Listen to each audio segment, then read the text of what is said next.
I now hand the conference over to Mr. Anshuman Gupta, Lead Pharma and Healthcare Analyst at Investec Capital Services. Thank you, and over to you, sir. Thank you, moderator, and good morning, everyone. On behalf of Investec Capital, I welcome you all for Natco Pharma Q3FY22 earnings call. Today we have senior management team represented by Mr. Rajiv, Vice Chairman and CEO, and Mr. Rajesh. Over to you, Rajesh, sir. Thank you. Thank you, Anshuman. Good morning and welcome everyone to Natco's conference call discussing our earnings results for the third quarter of FY22, which ended December 31st, 2021. During this call, we may be making certain forward-looking statements or statements about future events, and anything said on this call which reflects our outlook for future must be reviewed in conjunction with the risks that the company faces. Like to state the material of the call, except for participant questions, is the property of Natco and cannot be recorded or rebroadcast without Natco's express written permission. We will begin the call with results highlights followed by an interactive Q&A session. Okay, so we hope you all received the financials and the press release that was sent out earlier. These are also available on our website. Natco has recorded a consolidated total revenue of 590.7 crores, which includes the product licensing income for the third quarter, which ended December 31st, 2021. This is against 386 crores for the same period last year, so reflecting 53% increase in revenue. The net profit for the period on a consolidated basis was 80.4 crores as against 63.4 crores same period last year, reflecting an increase of roughly about 27% in net profits. During the quarter, there was a one-time expense against the product licensing income. Specifically on the segmental revenue split, which has also been shared, APIs totaled 61.7 crores for Q3. Formulations domestic is about 100.3 crores. Formulation exports, which includes profit sharing, licensing income, and also the foreign subs, was 383.1 crores. Other operating and non-operating income, 45.3 crores. Crop Health Sciences is 0.3 crores for the quarter. Thank you all. We'll open up for questions now. Thank you very much. We will now begin the question and answer session. Anyone who wishes to ask a question may press star and 1 on the touchtone telephone. If you wish to remove yourself from the question queue, you may press star and 2. Participants are requested to use handsets while asking a question. Ladies and gentlemen, we will wait for a moment while the question queue assembles.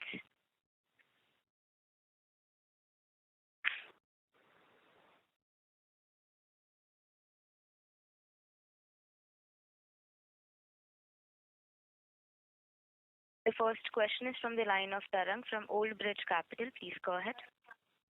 Hi, good morning. Just a couple of questions from my side. One, I think at the beginning of the third quarter, Natco's bought about the 100% stake in Dash for $18 million. So just wanted to get a sense on the thought process behind this acquisition. How does it help Natco as we move forward? That's number one. Number two, if you could give us a sense on the revenue and EBITDA ex the product licensing income, which is a one-off for this quarter. Thank you. Okay. So let me answer your first question. What is the rationale for doing a front end in the US? I mean, we've been doing partnership all these years, and I think we have done well. I think we're a much of smaller company when we did this partnership, so we needed someone to support us.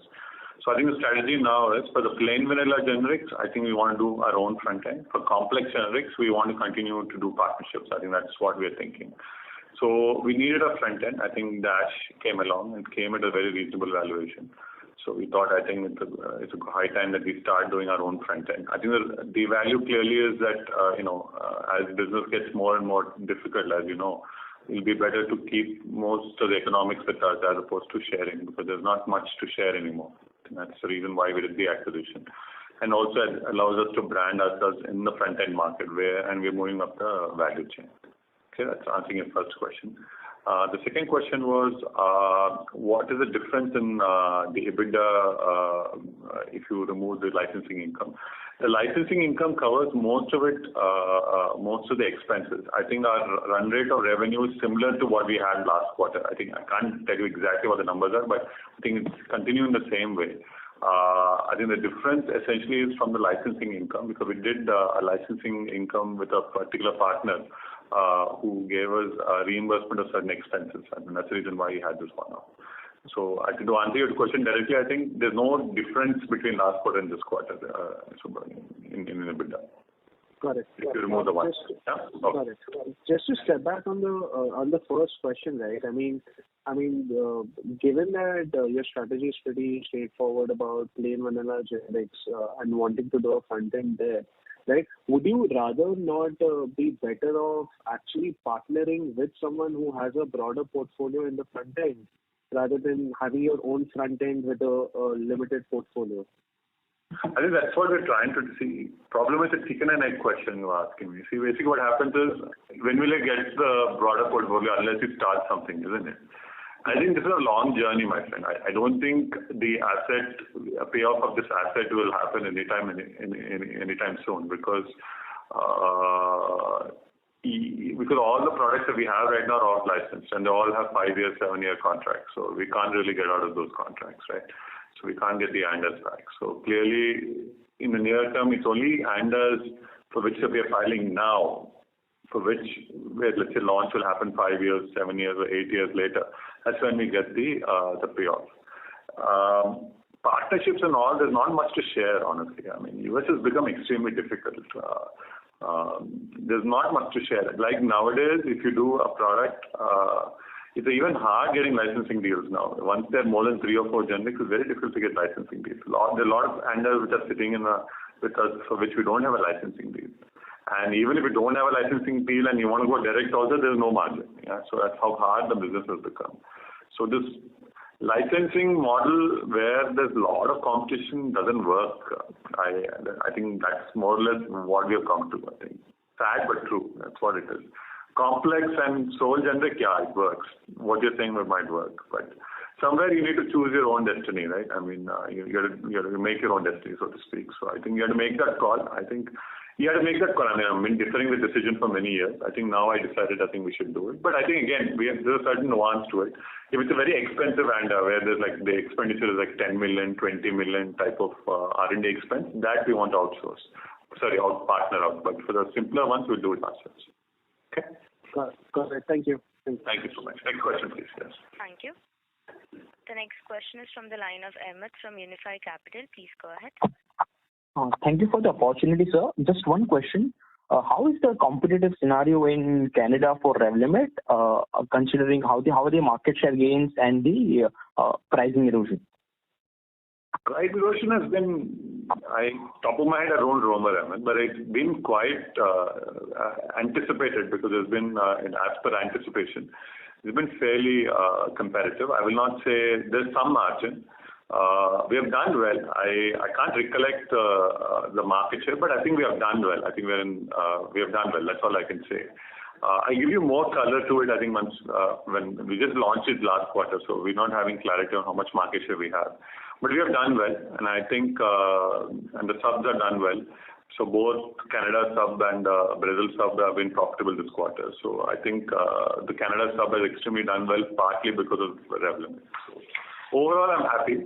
Erosion has been quite a bit. I think it is not, but not unanticipated, because there were multiple approvals. You had us, you had Reddy's, you had Apotex, and then there was the authorized generic from Sandoz. So I mean, it's fairly competitive, but it's okay. I mean, am I happy? Yes. Yeah, we are happy with how things have worked out.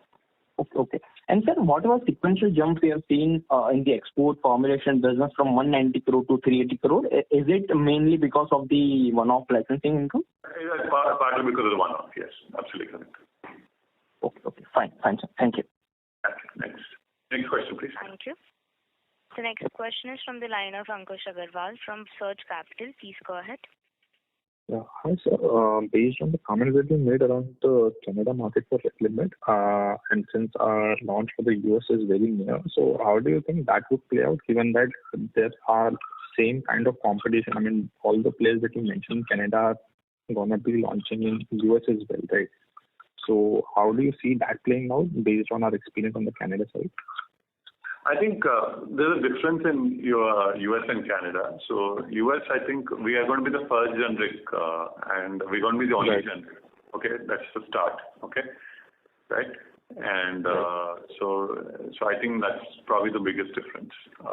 And it's still a REMS product, so the reimbursement will be, there's a certain cost of selling the product because of the REMS.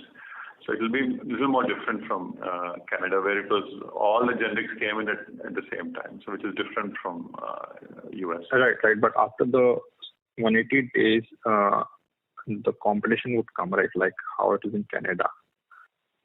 It will come, but again, see, they'll come. When they'll come and all, I have no answer to that question. From what I understand, again, that they'll come in a staggered manner. So. I think that's a question I can't answer, my friend. I think let's see when they come with, and but I'm very bullish about the product, and I think we should do well with this product. Right. So, and lastly, have we started supplying for Revlimid in the US? Like starting? We're already stocked, my friend. We're already stocked. So we're already ready with the product. We already given it to Teva, and Teva is ready to launch. And I think, as we have announced in the past, the launch date is in the month of March, so which is in the next month. Yeah. Okay. Right. Thank you. Thank you. Thank you. The next question is from the line of Danish Mistry from Investor First Advisors. Please go ahead. Hello. Hi, good morning, and thank you for taking the time to talk to us. Just had two questions. One was on the domestic business that you have. So last quarter you had mentioned that it seems like it's flattening out, and it has. So, when do you see uptick in the domestic business? That's question number one, and I'll come back with question number two after that. Okay, so I'll answer your question number one. So domestic, I think we started the year very nicely because we had the benefit of the COVID portfolio. So that particular month, the June quarter, because of the Delta variant, I think the domestic did extremely well. And I think the benefit of COVID was not there in subsequent quarters. I think that's why you see a dip. So this is without COVID, our run rate is about 100 CR a quarter, my friend. I think that's where the numbers are. But whenever there's a COVID spike, then the sale goes up a little bit. But otherwise, that's a base sale that is there. To answer your question about base business and all, I think domestic, we are obviously present only in limited spaces. So I think that's the reason why we're unable to grow.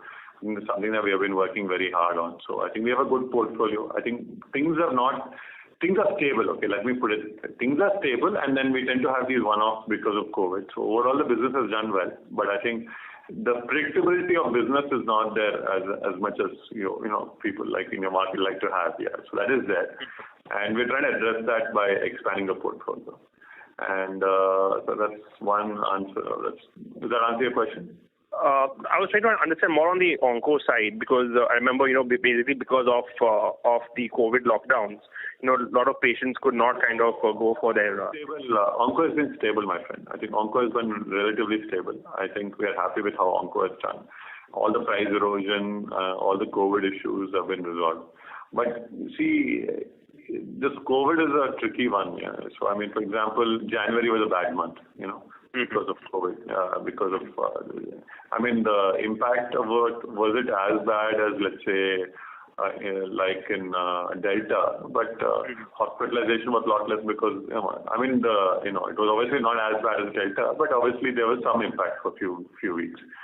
But this pressure will be there. I mean, we have to live with COVID, no? I think there's nothing we can do. But you will have one or two ups and downs. But overall, if you take a 12-month view, it's a fairly stable business. Got it.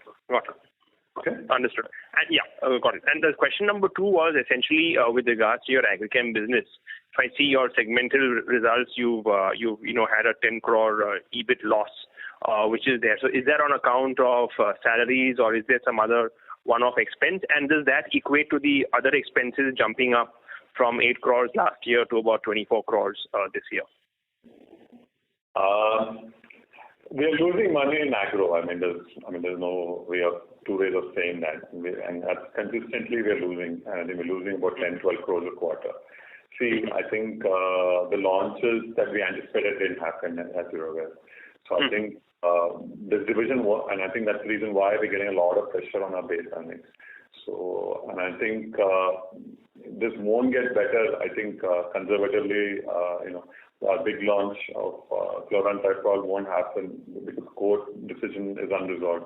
So conservatively, it remains unresolved. Then we can't launch before August of 2022. So a difference in a swing. See the 10 crore EBITDA loss. If you have to swing it, let's say, if you swing 20 crores in that particular quarter, then you have a 20 crore improvement in the domestic business because you're covering up a 10 crore loss and a 10 crore profit, so to speak. Let's assume we get a 20 crore EBITDA because of the launch. So I think that is very critical for our improvement of base business. And I think that's, but it is what it is. We make, and I think we just have to wait for this outcome to happen. And also, agro is a little tricky because it's not, last quarter we had better sales than December quarter because the product that we had was for cotton and it can be only sold between July and September. So, you don't get consistent sale in all quarters. So that also is there. So. Understood. Yeah, but overall, to answer your question, yes, there's a loss and the loss will continue until, my view, till the September quarter. Okay? Got it. And the other expenses bit, sorry, last one if I can just squeeze in. The 8 crores to 24 crores. Sorry, say that again. So other expenses. Other expenses jumped from about 8 crores to about 24 crores this quarter.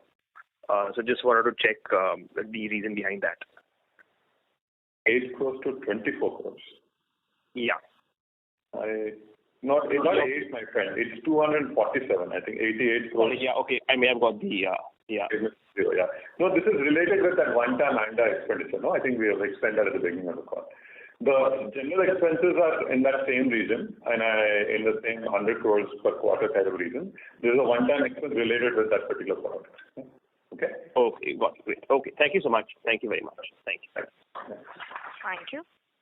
Reminder to the participants to ask a question, enter star and 1. The next question is from the line of Kunal Randeria from Edelweiss. Please go ahead. Good morning. I hope I'm audible. Rajiv, just to pick up the previous participant's question. So your domestic oncology used to do, I think, around 100 crores a quarter, I think around 2 or 3 years back, right? And now my sense is more like around 70-ish crores or something like that. So maybe if you can sort of break it down, how much of it was because of competition, how much because of business loss due to COVID, or there any other factors? I peak maybe did like 85, 90, Kunal. We have one quarter, but average is about 85, 90. Now it is settled around that number. You're absolutely correct. The reason why we see a decline in our onco, I think there's 2-3 reasons. COVID is a one-time thing. I don't want to attribute everything to COVID. I think the biggest problem we have in the business are twofold. One is the price control. So earlier we used to have X amount of margin, and because of price control, there's a certain drop in the base business. And 2 is because of competition. We had a couple of generics which did extremely well, which have faced competition. I think one particular example I can give you is there's a product called Sorafenib for which we had a compulsory license. We ran that generic where we were the only generic for almost 8 years. So once more competition came in, obviously the brand declined. These are the 2 major factors that made all the difference. But it's still a stable business. I'll not complain that it's still a very profitable business for us. We do 250 to 300 crores of revenue in that division with practically 60 or 70 balls. So I think it's like it's a cash cow for our domestic business. But growth is a challenge, as you rightly said, and I think we're looking at new launches. We always have new launches. Last quarter we launched 3 products. I think we have launched Tipiracil for Strychnine, where we're the only generic. We launched Azathioprine tablets where there's more competition. We launched Cabazitaxel where we launched with a multi-source generic. We launched Azathioprine. So these are launches that we've done in the last 3-4 months. I think it's a good business. It's just that I just challenge for us in domestic is that we're too concentrated only on 1 or 2 segments. I think challenges we need to expand out, and I think we've done a little bit in cardiology. So we're trying to expand. So I think it's a long-term game. Yeah. Okay. Sure. But Rajiv, I mean, what are the challenges in growing this? Is it because the competition is extremely, aggressive in pricing? Well, I'm sure the volumes would be growing. It's pricing. See, the problem in oncology is the discounts are very high there's a gross price and there's a net price. No? So I think there's always a lot of discounting that you need to do, and the limited number of institutions. And so if you lose few accounts, then there's a dramatic decrease of sale. So I think, it's a structural issue, I think even domestic, overall the sector has done extremely well, but our portfolio being a niche portfolio, we're seeing more pressure. But I think what you said is right. One is the competition. I think competition is probably the biggest reason why we don't see much growth. And see what happens it's not like you can't compare it with like a diabeto, like a more stable therapy kind of setup, because that has more volume and more spread out. So if, let's say you lose one tender in 2-3 hospitals, then it has a dramatic impact on your brand.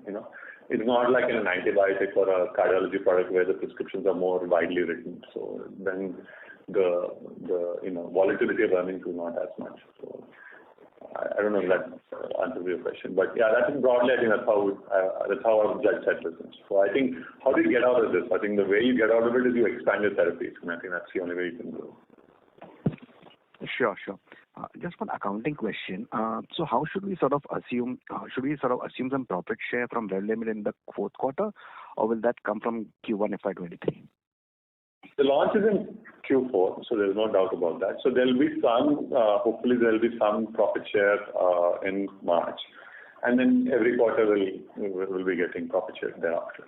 So that will become a significant part of the earnings. So I think when it comes, I think we'll see how the takeoff is. I think at this time I don't want to tell you how much and all, but I think we'll have a good start. So as you know, we're the only generic, so I think we should have a very good start, and I think we should do well in the coming few quarters.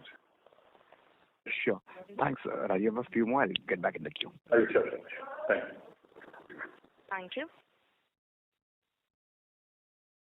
The next question is from the line of Rahul Veera from Abacus. Please go ahead. Hi, Rajiv. So in the earlier comments, you mentioned that X of the licensing income, broadly Q2 and Q3 would be similar.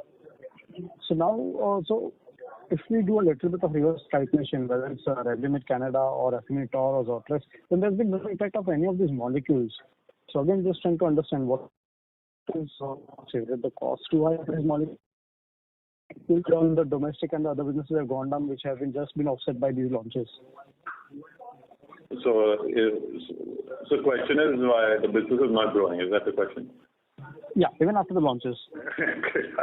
No, I understand the question. I'm just saying it the way it is. Yeah. It is not growing. That's a fundamental challenge that we have in our business, because we have a very heavy exposure in the US.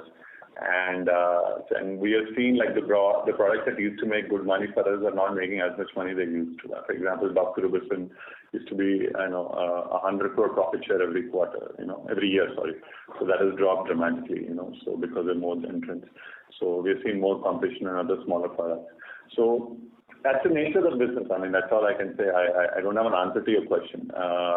I think you just have to hope the new launches will come, and then hopefully they do better than what you've done in the past, and then you can offset the loss. And so I think, as you discussed, I think Revlimid is going to be a very critical one, which will give us growth. Sure. And any update on Nexavar and Imbruvica? Imbruvica, I don't have a legal update. Nexavar launch and all we'll discuss closer to the date. We're not because we're bound by confidentiality not to discuss about the launch at this time. But when we're coming closer to the launch, we'll discuss. But just any rough estimate over the next 12 months or 18 months? No, I can't answer that question. It will happen. I will discuss when we're closer to the launch. Yeah. Thank you. Sure. Fair point. Thank you. Thank you. The next question is from the line of Ritika from ValueQuest. Please go ahead. Hi, sir. Thank you for taking my question. Sir, what I understood was QOQ growth and income was completely offset by the QOQ growth in the other expense, and which was due to this licensing product. Could you explain more about what products did we in-license and what is the future outlook of these products? I think what we've done, I think at the beginning of the call, we have already said what is the nature of the complex products we decided that we would do through partnership. So essentially the income was a reimbursement of costs. I think that's what it was. What products, at this time I don't want to speak about it. I think at a later time I would like to speak about it, but at this time I don't want to speak about what products they are. I think once the filings come to a certain stage, I think we'll discuss about it. And reasonable to assume these are for the US market? They're reasonable to assume that for the US market. It's also reasonable to assume that it's a complex generic product. Yeah. Okay. So second question, in the Q1 quarter, we had commented that we expect to file 2 to 3 FTFs by the end of this year. So could you tell us where are we in the process? Have we already filed any FTFs? So far this year we filed 2 FTFs. One, I think our partner asked us not to disclose the name of the product, which I'm holding off on that. The one we filed by ourselves, I'm going to disclose, is Aclaivitinib. It's already there in the public domain. There's a couple of articles that were written about it. But again, it's such a competitive market. Even though we filed, I think 5 other people have filed on the same day. So, it is what it is. So I think there are 2 FTFs that we got this year. Yeah. Sure, sir. So lastly, last question, if I may. Last quarter, we saw in our balance sheet, we have 900 crores of inventory comprising of all molnupiravir, other COVID drugs and CTPR. With molnupiravir not picking up so much, what is the kind of inventory that we currently hold in that drug, and do we expect any write-offs from these inventories going ahead? I think there are 2 inventories we are holding. We are holding inventory on the agro products, the agro intermediates, which we are carrying in our books because we believe that we'll be able to liquidate them in the next financial year. So that is fine.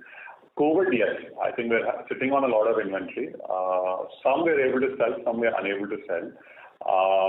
We have to make a call. I think what I'll do is, I think after March quarter, I think we'll make a call of what we believe we'll be able to liquidate and what we're unable to liquidate. And I think we'll make a call and we'll speak about it in the next quarter. But you're absolutely right. I think we need to make a call about this inventory. I think molnupiravir, we did reasonably well in January month. Again, suddenly it collapsed. And then we also know that a lot of the market of molnupiravir will move to Paxlovid. I think that's also our understanding. And we have a reasonably large COVID portfolio. I mean, this is not the only one. We have, Apixaban, we have Baricitinib, we have this, we have Amphotericin B, we had Chloroquine in the past. So we have a whole bunch of portfolio. So we had to make a call. But I think in the March, I think we'll communicate what call we have taken on this inventory. Okay. So very helpful. Could you give any sense of what is the total COVID inventory that we hold currently? I don't want to answer that question. I'll speak about it in the March quarter earnings. So I think I can say this much that we have to make a call. We will speak about it in the March quarter once we make an assessment once the year ends. And basically some of the stock you can sell, some of the stock will have longer dating. So I think it's a very complex calculation. See, certain things you believe will be able to sell in about a year's time, then you'll not make a provision. Things that you believe will expire in shorter duration or you don't think has value. So there's a calculation you have to sit and make. I will not want to guess anything right now. I'll come back for the next quarter earnings and we'll discuss about it. Okay. Thank you so much, sir. I will get back in the queue. Okay, sure. Thank you. The next question is from the line of Ritesh Rathod from Nippon India. Please go ahead. Yeah. Hi, Rajeev. Is there any way Natco can protect itself post-Revlimid launch if there is any kind of litigation, pay for delay kind of? And we have seen recently in Lumidza where one of the generic competitors. I'm sorry to interrupt you, Mr. Ritesh, but can you please speak louder? We cannot hear you, and there is a disturbance from your line also. Is this better? Yes, please go ahead.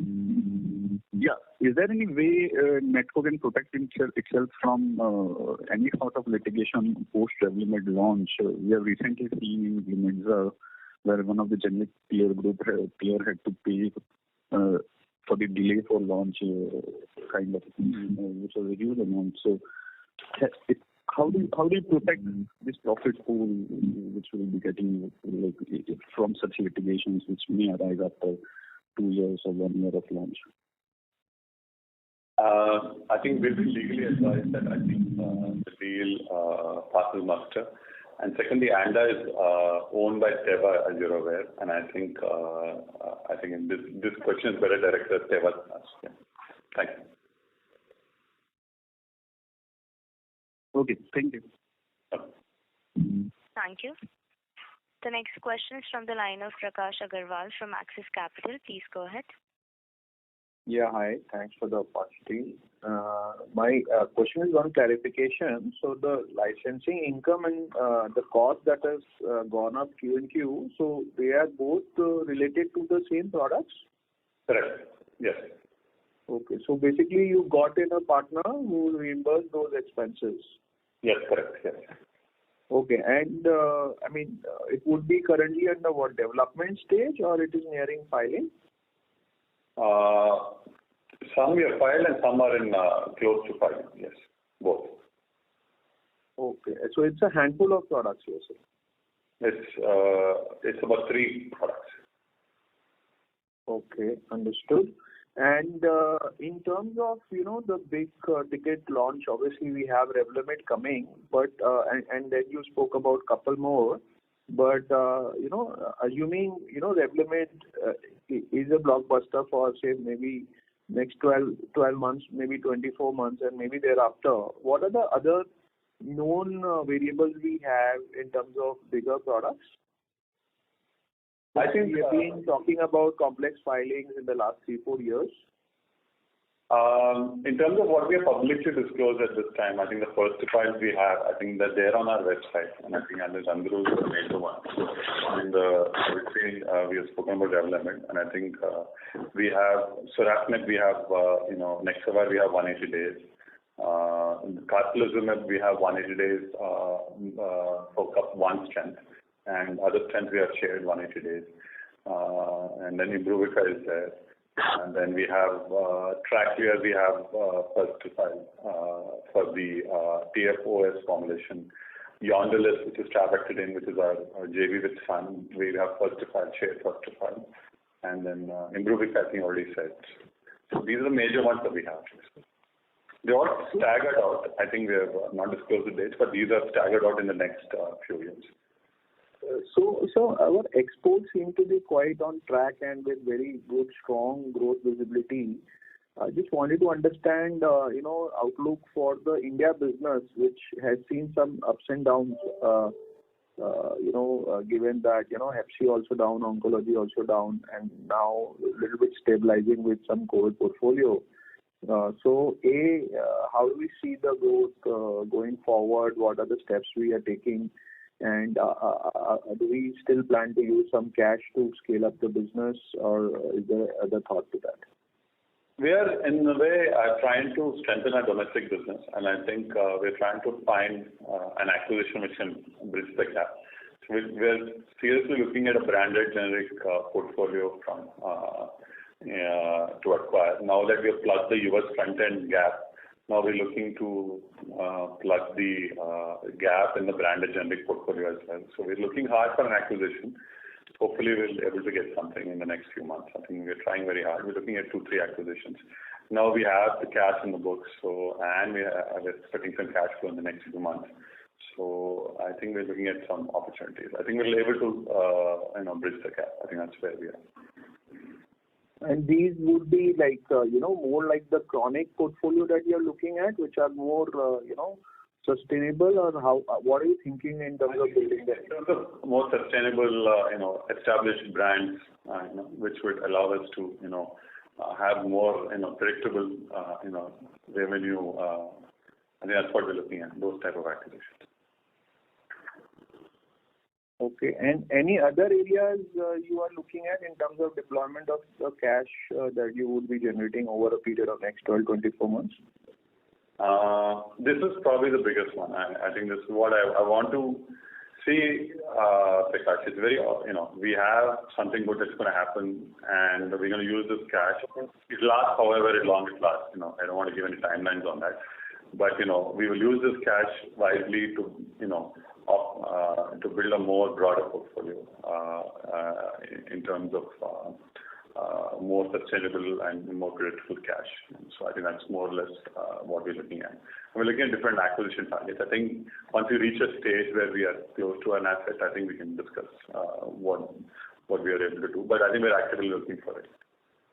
Okay. And what's the cash balance as of now? I mean, the net cash? December 31st, we have a total cash, including stock, of 775 crores. And total debt is about, if you remove foreign bill discounting, which is about 90 crores, we have a debt of, including that, is 300. Without the foreign bill discounting, it's about 210 crores. Yeah. 210 crore is the debt and 775 crore is the cash. Yeah, and if you include foreign bill discounting, the debt is 300. If you remove the foreign bill discounting is against the receivable, those get negated each other. But actual, what we owe the bank in cash is about 210, and cash on books is about 775. Okay. And this is after the Dash acquisition. I removed cash from the whatever we have spent on Dash. Yeah, and this includes this MedPlus stake sale that you have done? Yeah, that is shown in the comprehensive income. As you see, our earnings is 80.4, but the gain of the MedPlus is shown in the comprehensive income. If you include the way the MedPlus gain is captured through the comprehensive income. So if you include the MedPlus shareholding gain, our profits are 108 crores this quarter.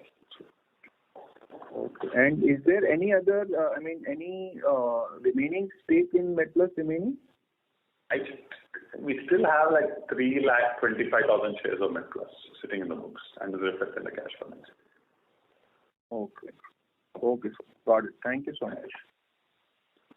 Thank you.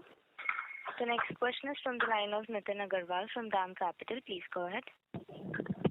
Hi, Rajiv. Just taking forward some of the previous questions. You talked about the landscape for the US getting tougher.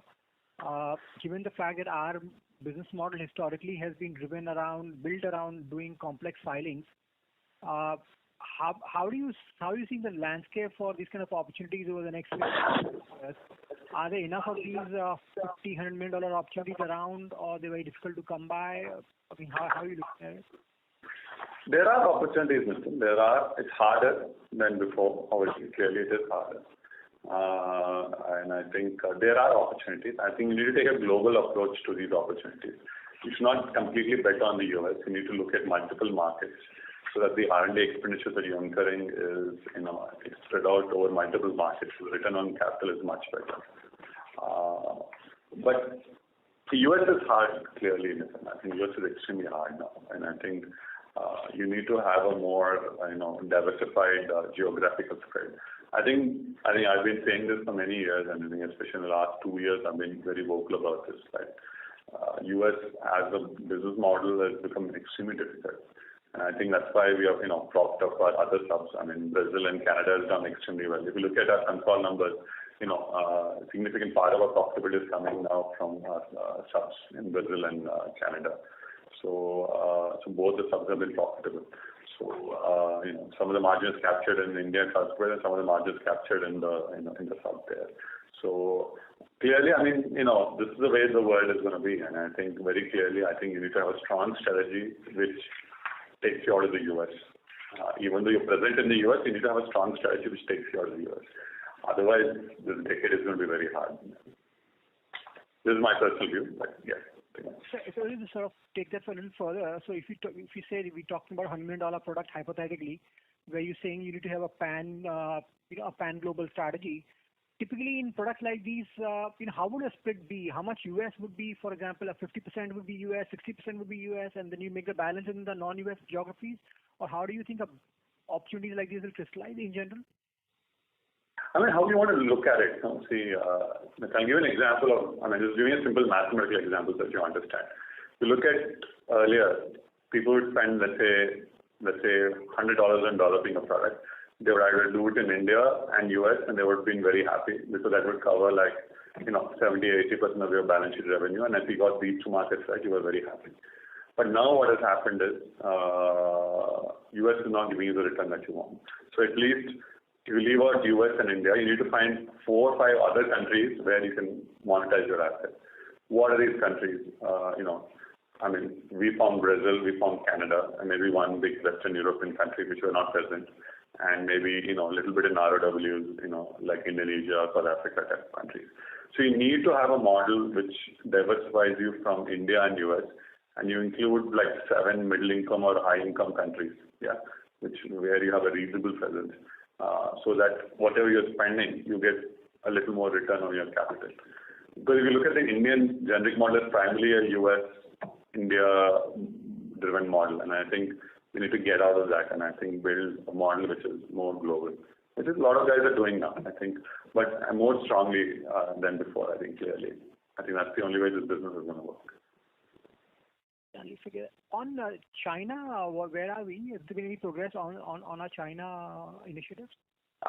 We are not having front end in China, or we are all doing partnership model there. We have filed about few products. We filed, I think, 4 or 5 products. We've not got a single approval. We're expecting at least a couple of approvals this year, but as of now, we don't have an approval. And that's where we are.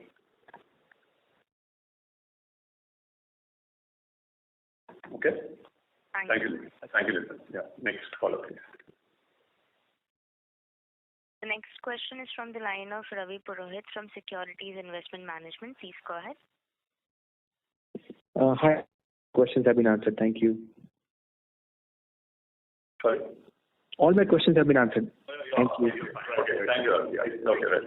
Next caller, please. Yeah. The next question is from the line of Shivram from Masterminds Enterprises. Please go ahead. Sorry. Thank you for giving me a chance. Rajiv, have you signed any contracts with, for Revlimid in Canada, which are definitive and long term? First question. I'll ask the next question. I didn't understand your question, Shivram. Could you say that question? Could you rephrase that question one more time, please? So there is some news about Natco signing long-term contracts with Government of Canada for the supply of Revlimid. Can you confirm if that is true? I don't know. Our guys sign different contracts with different. Okay, all right. And there is also Sorry to interrupt. Please stay connected. The line of the management got disconnected.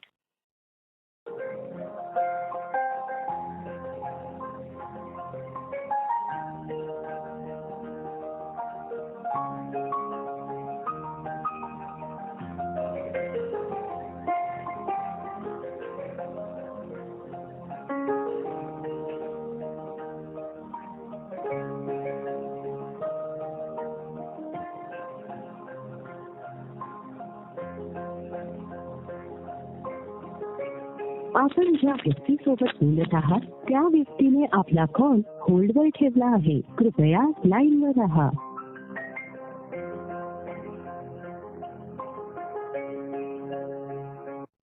Ladies and gentlemen, thank you for patiently holding your line. The management line is reconnected. Thank you and over to you, sir.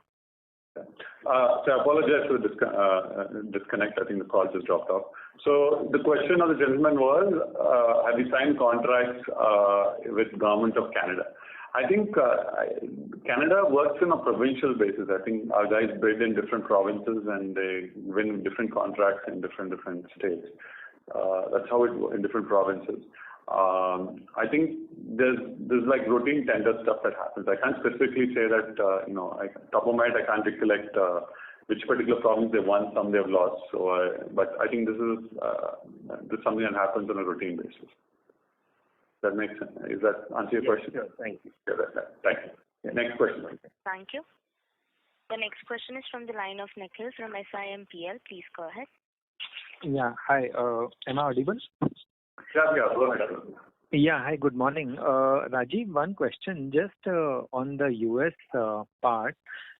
When you said that doxorubicin was contributing almost to 100 crores on a yearly basis and now that has dropped off, even if I do a back of envelope and say add 25-30 crores and remove the licensing income, it seems the new launches which we did in Canada and Afinitor and 180-day with Zodres and everything, the number seems to be pretty low as compared to what we were even thinking in Q3. So has there been a significant execution fallouts, or is my understanding wrong? Brands are done well. See, also what happens is based on the surplus we have, we plan expenditure also, right?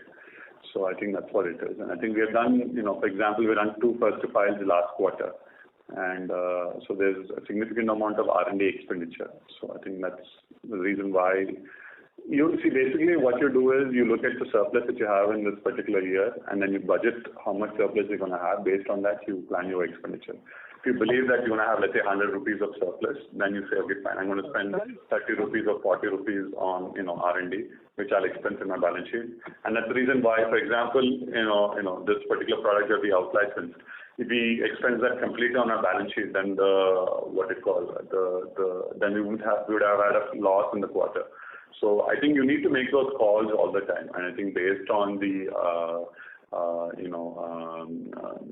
the surplus, you make these decisions. So Rajiv, sorry to interrupt. I was more focusing on the revenue side. So we have reported a 383 crores on the export business, including the license income and everything. And during the call, you said that some of the products like doxorubicin had seen a significant price erosion. Even if I just add back those numbers and set off the license income, considering the launches which we did in Q3, like Revlimid Canada and Afinitor, it seems the numbers are they completely in the books in terms of profit sharing and everything, or is it like it's not completely reflected in our revenue? That's where I'm trying to understand. What do you reflected in the books on that? Profit sharing and everything is reflected. All the profit shares are reflected. See, everolimus that we are selling in Canada and all, and lenalidomide are reflected in our books directly. There's no sharing of revenue, no. So it seems our market share in Revlimid Canada and even in the products FTF and other products which we launched seems to be pretty low, or either the price competition is too high as compared to what we were thinking we could be building in terms of the revenue. No, Revlimid has just been launched, no? I mean, the product has been launched only last quarter, no? And even everolimus also has been launched recently only, no? Yeah, so the market share reflection will come as we go along. In terms of, to answer your question, I think everolimus and lenalidomide is what is driving the export business right now. The everolimus Afinitor is what is driving the export business. And lenalidomide Canada is helping Canada, driving Canada's profitability. To answer your question about price erosion is the nature of the beast. I mean, you can't really do much about that. It's not in my control. And I think in terms of market share, I think we have reasonable market share. I think somebody has specifically asked me what is the market share on these numbers. I said I can't come back because we just been launched. I think we'll give more color to it as we come in the next quarter. I think we'll have more clarity about our market share. So the databases don't get updated within 3 months of the launch. It takes a little more time. Okay.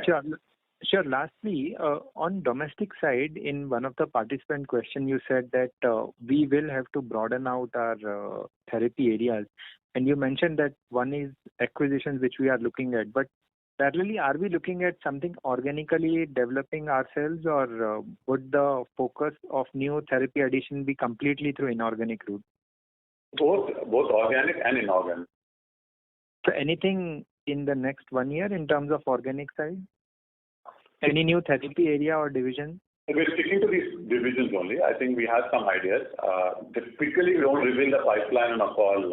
So yes, sure. When we launch, we can articulate what our pipeline is. Okay. Sure, thanks. I'll come back to you. Excellent. Thank you. The next question is from the line of Rahul Veera from Abacus. Please go ahead. Hi, Rajiv.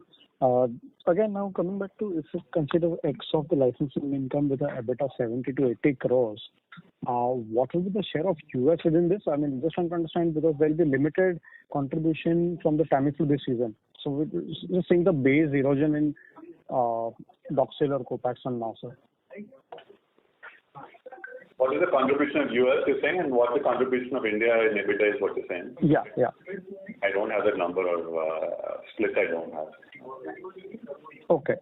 And again, going back to the previous participant's question, all the launches, everolimus or Revlimid, is there a front loading of cost in the number, and probably the profit share will come from a higher profit share will start flowing in with a better market share next quarter? Is something that is what we're expecting?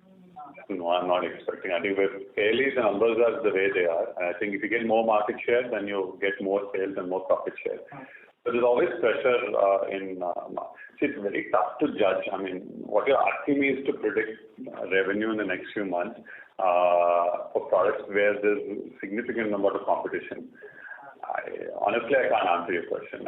We just have to go with the flow, and I think I can speak about it as things go along.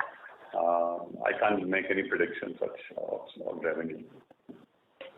Sure, fair point. So in terms of Copaxone, Doxil, and Fosrenol, are we making any substantial money there as of now? Copaxone we're making. Copaxone is still our number one product. So in terms of revenue, what's the other one you said? Doxil is down quite a bit. Doxil is down 80% down compared to what we used to make before. Lanthanum, we make reasonable amount of money, but from what I understand, there are two other generic competitors that got approved last month. So I think that's where we are on those two products. I think Cipla and Reflecteva, I think both of them got approved just I think in January, I think is what I understand. Right. And for one of our peers in Tamiflu has written off a lot of inventory because of the expiry dates. So are we seeing that pressure for us also on the Tamiflu side? Our contribution from Tamiflu has been low, but as I said we'll make a call in the March quarter on the COVID inventory. I think we'll make a call. We will speak about it in the March quarter. Yeah. So Tamiflu I'm talking about. I said all inventory will make a call in March quarter now that that the COVID wave is over. So I think we'll make a call in the March quarter. Basically, you make different provisions based on your dating of your product. So we'll make a call in the March quarter based on how the portfolio is moving. Sure. So, sir, as of now, whatever we spoke in the past 1 hour, it seems like whatever the profit that is going to be, we will be generating via Revlimid is going to be set off by all the write-offs now. See, my friend, I think what I can tell you is that the numbers are the way they are. Right? You can't, what we are communicating is the nature of the business, and beyond that, so that's how it works. So what I can tell you is about strategy. I can't tell you why you're not getting better realization on this product because it's the nature of the beast, isn't it? So, and I think it is also very clear. I think Revlimid is going to drive our profits clearly. I think that's the way it is, and there's no two ways of hiding behind it. I think it is what it is. Sure. Fair point, sir. Yeah. Thank you. Thank you. The next question is from the line of Chirag Dagli from DSP Mutual Fund. Please go ahead. Yeah, Rajiv, thank you for the opportunity. Rajiv, this is slightly, higher level question.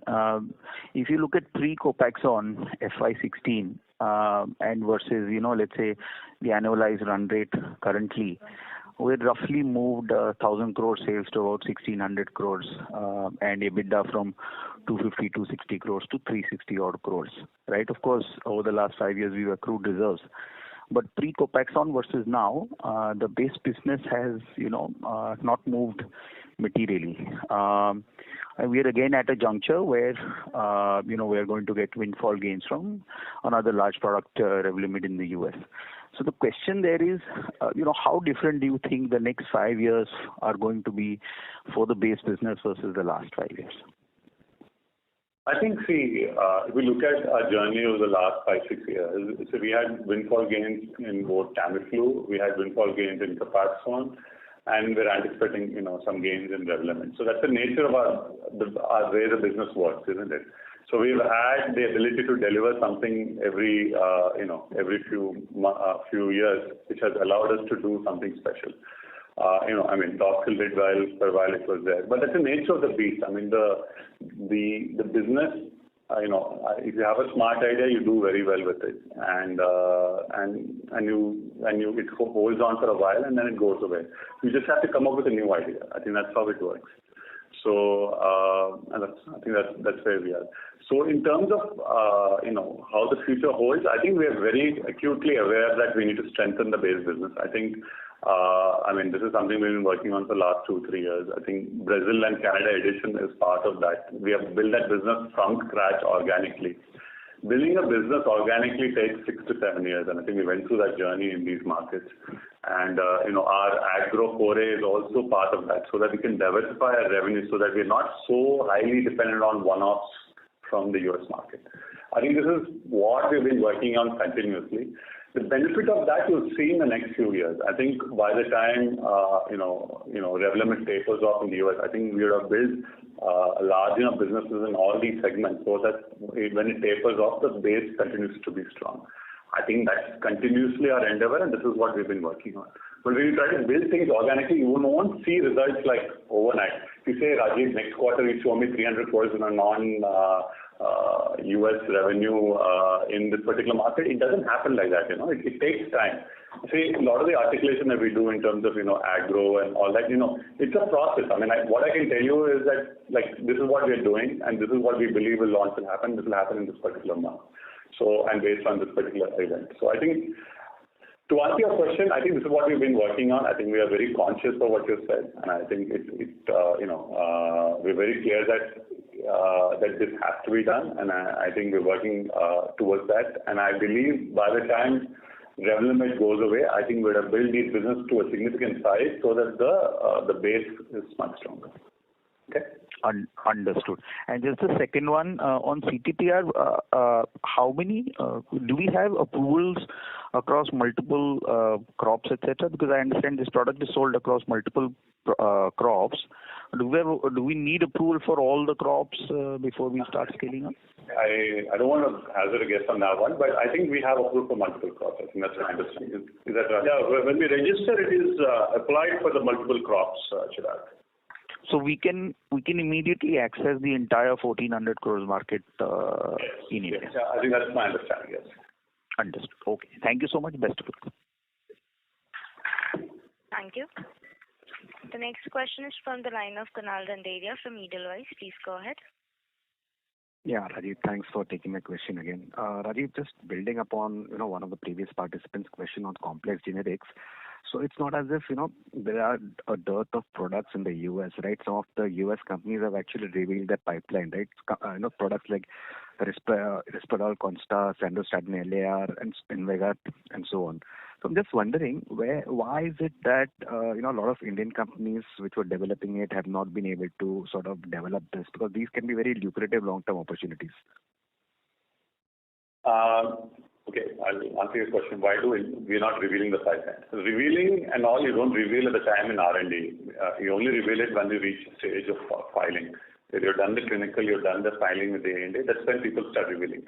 Nobody reveals at the time of the R&D, because it's only an idea, right? So unless you execute your idea, you don't reveal it. That is one. Second is your question, why don't Indian companies are not successful in complex generics as opposed to US, you're saying? Is that the question? Yeah, I mean, at least in some of these products, right? I remember, for Sandostatin, for example, a lot of the Indian companies are trying to develop, I think, in the last 5 years. No, I think these are very tough to deliver, Kunal. I think that's what you need to appreciate. I think they're very hard to deliver, and when they come through, obviously there's a huge upside, but it takes a lot of time to deliver. If you're able to pull off like 2 of these products in a decade, you've done a great job.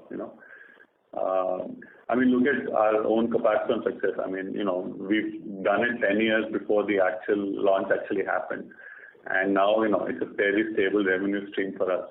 So these are very hard to deliver, Kunal. It's not easy as I've said. But everybody has their own. I mean, everybody has their own complex generics pipeline. So again, we're privy to what is publicly said. I think Indian companies are also doing that. I don't say that they're not doing it, but success is very hard to come by. I think clearly it's not easy. Sure. And I'm not sure if you reveal this, but would you be sort of comfortable making a domestic acquisition in excess of, let's say, 2,500 crore, given the kind of cash flows you will be generating in the next few years? I'm open to any transaction, Kunal, but as long as it is right for the company, right? We should do what is right. We need to fill the gaps in our pipeline, as the gentleman asked me earlier, that we need to use this cash in a way that where we are able to fill the pipeline and build strength in the base business. I think at the right valuation, at the right price, at the right synergy, I think I'm open to any transaction. Got it. Thanks a lot, Rajiv. Okay.